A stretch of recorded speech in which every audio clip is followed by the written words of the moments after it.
This is David Gressman, and my presentation is on hearing impairment, also referred to as hard of hearing disability. Okay, under IDEA, hearing impairment means an impairment in hearing, whether permanent or fluctuating, that adversely affects a child's educational performance, but that is not included under the definition of deafness. The primary aspect of this disability is not that sound can't be heard well, but that language skills are adversely affected, because even with hearing aids, the child with a hearing impairment may not be able to hear themselves speak and can't self-correct. The two classifications of hearing impairment are congenital, those who are born with the disability, and adventitious, acquired sometime after birth. This disability may also be defined as prelingual, before language acquisition, or postlingual, after language acquisition. The importance of these terms is that incurring a disabling hearing impairment after the child has learned to communicate, or postlingual, will be more easily serviced than one incurred before speech development, or prelingual. Okay, here is a commonly used classification from the American Speech Hearing Association.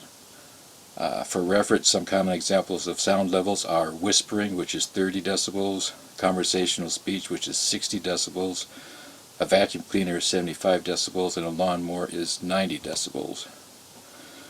Okay, the U.S. Department of Statistics shows that public schools identify about 0.1% of the population from 6 to 21 years of age, or 1 out of 1,000, as hard of hearing or deaf. The statistics for hard of hearing are not separated from those for the deaf, but there is strong evidence that students with a hearing impairment are far more prevalent than those who are deaf.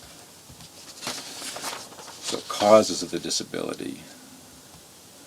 Causes are generally discussed in regard to the type of hearing loss. Conductive hearing loss is associated with impaired transmission of sound waves through the external ear canal to the bones of the middle ear. A blockage of the external ear or dysfunction of the middle ear will produce conductive loss of hearing. Sensory neural hearing loss is associated with some pathological change in structures within the inner ear or in the acoustic nerve, which can be caused by hereditary disease, viral childhood infections, and Rh incompatibility during fetal life. Also, sustained exposure to sound levels of 90 decibels or above may result in hearing loss. A mixed hearing impairment is generally used to refer to a combination of conductive and sensory neural hearing loss. Early identification of hearing impairment in infants is important because of the impact of hearing impairment on speech and language acquisition. As a result of an initiative by the federal government, about 95% of all newborns are now screen tested for hearing. Ideally, the 1-3-6 rule is followed. Initial screening in the hospital by 1 month, followed up at 3 months if signs of possible hearing impairment are observed, then intervention at 6 months if needed. Unfortunately, follow-ups to the 1-month screening often are not done, and many don't receive services until they reach school age. Available tests which measure certain biological signals and emissions do not require feedback from the test subject, which makes them ideal for infants. The test most people probably think of as a hearing test is tone audiometry, which presents tones at varying frequencies and varying intensities. As a teacher, some signs to look for if hearing impairment is suspected are: the child watches your face, especially the mouth when spoken to, with either a strained expression or a blank expression on his face, and often asking for repetition. Informal testing methods the teacher can use are whispering to the child or calling their name from some distance and observing whether they respond. Or ask the child if he can hear the clicking of a wristwatch or the clicking of a ballpoint pen. By far the most severely affected area of development in the person with a hearing impairment is the comprehension and production of spoken language, resulting in delayed language development when present in children. The child may have behavioral issues displaying inattentiveness and disruptive behavior. The child's speech may sound different or unclear with vocabulary which may consist of many words that are missing endings. These children are curious, friendly, good observers, and may exhibit disinhibition, lack of appropriate inhibitions. They may be social isolation and poor self-confidence, which may be caused by the lack of communication skills. Some education considerations. Don't assume a student with a hearing aid does not have a disability requiring service. It's not like putting on a pair of glasses and the problem is solved. If a child can't hear himself speak, he can't self-correct, resulting in need for speech therapy.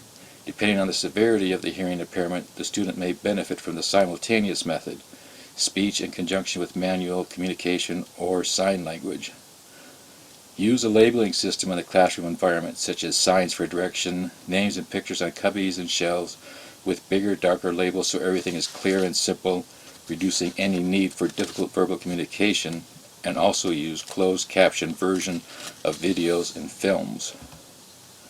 Hearing aid technology where the teacher wears a pendant which picks up and transmits speech to the student's hearing aid can be used, especially if your class tends to be noisy. Use careful verbal communication. When talking with hearing impaired students, first be sure you have their attention, then face them and let them have a clear view of your mouth so they can use speech reading if needed. Speak normally and clearly. Don't exaggerate any sounds or syllables, as this will confuse them. Give them time to mentally process your words. Suggestions for parents are to be sure to follow up on testing if the initial hospital test at birth shows risk for hearing impairment. Waiting until your child is school age will significantly increase learning difficulties for your child. Providing toys and activities that are highly visual with lots of color and visually interesting. Check into and make use of technology. There is software available using visual displays with prompts and feedback to help children with a hearing impairment learn speech, or if needed, to learn sign language. Cochlear implants have proven to be very effective, but still usually require speech therapy. If your child benefits from and uses sign language, learn to sign and use it with your child, even if on a limited basis. It will create a stronger bond with your child and show that you value him. Change your child's perception of hearing aids. Funky colored ear molds and wild-looking ear wraps to show that the aid is a useful fashion accessory rather than a boring skin tone device. Okay, educational considerations, the two big ideas. Parents should follow up on testing as soon as possible. Don't fall into thinking, wait for school to start and do it then. And teachers, don't assume the hearing aid fixes the problem like a pair of glasses. Speech difficulties may be present,